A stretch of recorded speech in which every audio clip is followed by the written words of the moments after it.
Welcome back, everyone. Ready for another deep dive? Always. Awesome. Today, we're going somewhere, well, pretty personal. Mental health and faith. Oh, yeah, that's a big one. It is. And our source material is, get this, a talk from a general conference of the Church of Jesus Christ of Latter-day Saints. Wow. Okay, so we're going deep into the faith perspective You here. got it. And you'll see why we picked this one.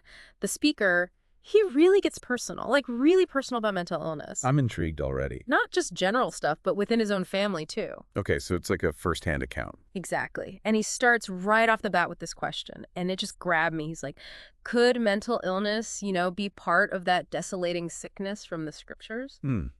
That's a powerful image to start with. Right. And it makes you think he's not just talking about some individual struggle, but maybe something bigger, like impacting whole communities. Yeah, like a societal thing almost. And then he goes on to talk about this tension, within his own faith. Right. Between, like, the doctrine of striving for Christ-like perfection. Yeah. And then the reality of mental illness. Like, how do those two things fit together? Especially when you're trying to become more like Jesus Christ.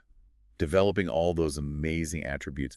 Love, compassion, forgiveness, all of that. And he's saying that tension, it can make people afraid to admit they're struggling, like they're not faithful enough or something. It's like a double whammy, isn't it? You're dealing with the mental health stuff, but then you add on top of that this feeling of not measuring up to your faith. Exactly. It can make people suffer in silence. And that's what he says happened in his family. Oh, wow. He shares this really raw story about his son's mission. And for those who aren't familiar, a mission is like a period of service where young Latter-day Saints go out to share their faith. Yeah. A big commitment. Big time. And his son, he was super devout, excited to go. And then while he was away, panic attacks, anxiety, depression.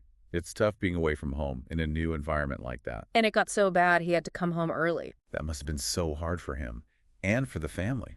The speaker, he doesn't hold back on the details. He talks about his son's guilt, like he was letting everyone down, and even suicidal thoughts.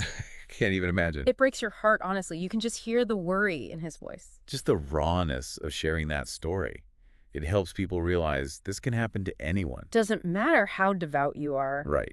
Mental illness doesn't discriminate. And he talks about how at first they were kind of clueless. Oh, really? They thought maybe it was just, homesickness, normal mission stress. That makes sense. It can be so hard to tell sometimes, especially as a parent. Yeah, like, are they just having a rough time or is this something more? Exactly. And he's honest about it. They felt lost. Like, how do we help him? That feeling of helplessness. Yeah, and also that parental guilt.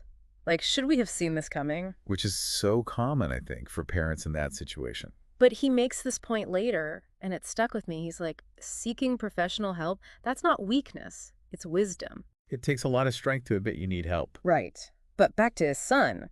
Once they realized how serious it was, boom, love and support, full force. And that right there, that's such a key takeaway for everyone. Creating that space where someone feels safe to open up, no judgment, that's powerful stuff. He really is. He talks about how it wasn't just their family, their whole community, like friends, neighbors, church leaders, everybody rallied around them. That's amazing. Practical help, kind words, just listening, it all makes a difference. It really shows the importance of community, especially when it comes to mental well-being. It's not just about being tough on your own. It's about having that network, people you can lean on when things get rough. He says that support, it helped his son feel less alone, less like he was somehow failing. And more hopeful about healing. Exactly. And then he kind of switches gears. He talks about this idea that there's some magic cure for mental wellness. Right. And he's like, nope, stress is part of life. Challenges are going to happen. Life throws curveballs, that's for sure. Instead of getting hung up on your shortcomings, he says focus on growth. That's so important. And that actually reminds me of this whole self-compassion thing in psychology. Yeah, tell me about that. It's like, be kind to yourself. Acknowledge you're not perfect. We all have our flaws. Setbacks are part of the journey. Like, you're not striving for some unattainable perfection. He actually uses this metaphor. I love it. He's like, we're not meant to reach some pristine peak, but to navigate this winding path. Sometimes we stumble, sometimes we soar. I love that. And it takes the pressure off. It does, like embrace the messiness, the ups and downs. That's where we learn and grow. Exactly. He also talks about how, for him, faith was a huge source of strength, Uh-huh. like this guiding force during dark times. Yeah. But he also acknowledges that relationship between faith and mental health, it can be complicated. For sure. It's not always a simple answer. He's careful about that. He's not saying, oh, just have faith and everything will be fine. Right. It's more nuanced than that. He's saying, for some people, faith can be that comfort, that strength, but for others, it can actually add pressure. Even guilt or feeling inadequate. Yeah, if you're feeling like you're not measuring up. Exactly. And that's where education comes in. Big time. He talks about the need for more awareness about mental health. He even mentions using the Gospel Library app as a resource. Interesting. Just making information accessible. Yeah, and just talking about it openly and honestly. Absolutely, whether it's within families or in the community at large. He's even challenging this idea that talking about mental health somehow weakens your faith. Like it's taboo or something. He's like, true faith, it embraces the whole person. With all their struggles and vulnerabilities. Yeah, all of it. And that leads to this powerful message: less judgment, more love. Especially for people who are going through tough times. And that's so important, especially for young people. He talks about helping them feel Christ's love, even when they might not even love themselves. Especially then. Because they need that unconditional love and acceptance, not judgment or criticism. Absolutely. And then he gives this beautiful advice for parents dealing with kids who are struggling. He says, hold on to them with your faith. Oh, wow, I love that. Love, meekness, kindness, respect, allowing kids to grow at their own pace, bearing your testimony to help them feel the Savior's love. It's about creating that secure attachment, that safe, loving environment where they feel seen and heard. Yeah, even when they mess up or face challenges. And it's about listening more than lecturing. He emphasizes that. Empowering them to figure things out. Praising their efforts, building their self-esteem. It's about fostering resilience. Okay. Giving them the tools to navigate life, knowing they have that loving foundation to fall back on. And finally, he wraps up with this message aimed right at people dealing with mental health challenges. He says, and this is powerful, hold fast to your covenants, even if you might not feel God's love at this time. Wow. And he adds, do whatever lies in your power and then stand still to see the salvation of God. He's acknowledging that sometimes when you're in that deep struggle, it can be so hard to feel anything, even God's love. Or even your own self-worth. But he's not leaving people there. No. It's a message of hope. It is. Even when it's dark, there's still strength within you and in your faith. And it's a call to action, too. Like, don't give up. Keep fighting. Keep doing what you can. And then trust. Trust that things will get better. And to anyone out there who might be in that place right now, you're not alone. There is help. There are people who care. And there is light at the end of the tunnel. Reaching out, that's strength, not weakness. Exactly. And there are so many resources. Therapists, counselors, support groups. It can make all the difference. And remember, recovery is a journey. It's not like you just flip a switch. Ups and downs are part of it. But with support, and by being persistent, healing is possible. Don't give up hope. Reach out to someone you trust. Seek professional help. And remember, you are worthy of love and support. You deserve to heal. What really stood out to me in this talk is that he doesn't shy away from the hard stuff. It's real. It is. He acknowledges the pain, the confusion, even feeling isolated, which can be so intense, especially when you're trying to reconcile it with your faith. But he doesn't leave you stuck there. He offers a way forward. Hope, grounded in faith and in action. And he reminds us, we're not alone. There's help out there. Healing is possible. It's a challenge to all of us to rethink our assumptions about faith and mental health. More compassion, more inclusion. Like mental health is health, period. It's fundamental to living a full life. You know, a big takeaway for me is we're all in this together. Mental health, it can impact anyone. It doesn't matter your background, your beliefs, none of that. Absolutely.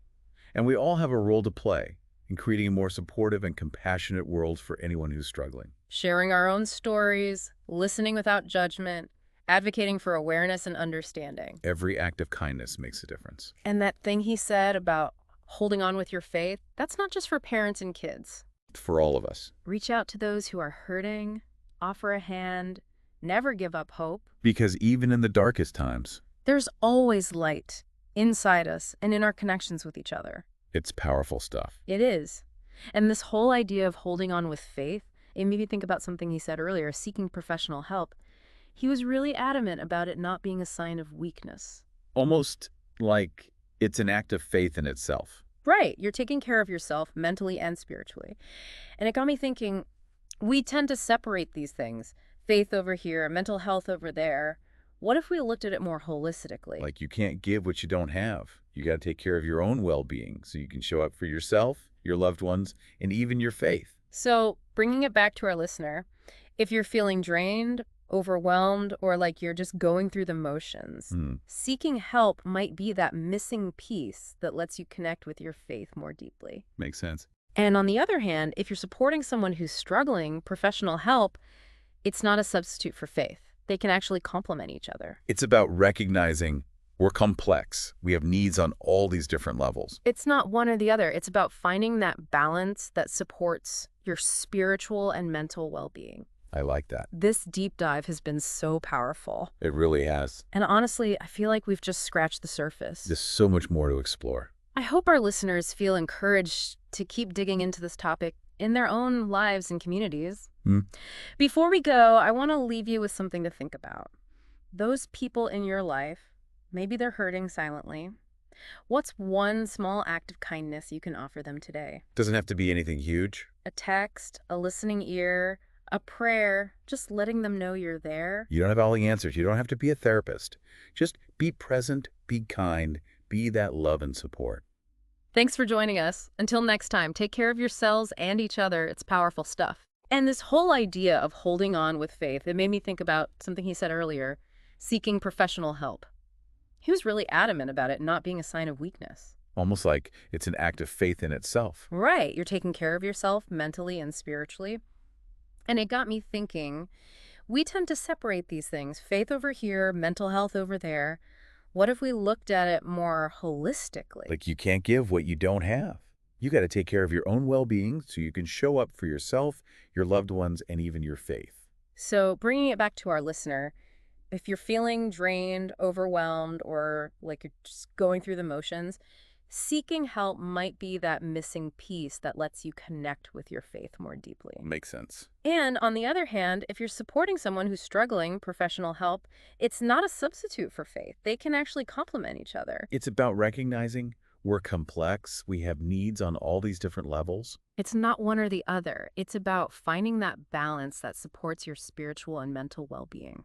I like that. This deep dive has been so powerful. It really has. And honestly, I feel like we've just scratched the surface. There's so much more to explore. I hope our listeners feel encouraged to keep digging into this topic in their own lives and communities. Me too. Before we go, I want to leave you with something to think about.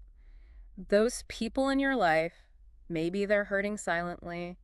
What's one small act of kindness you can offer them today? Doesn't have to be anything huge. A text, a listening ear, a prayer, just letting them know you're there. You don't have to have all the answers. You don't have to be a therapist. Just be present, be kind, be that love and support. Thanks for joining us. Until next time, take care of yourselves and each other.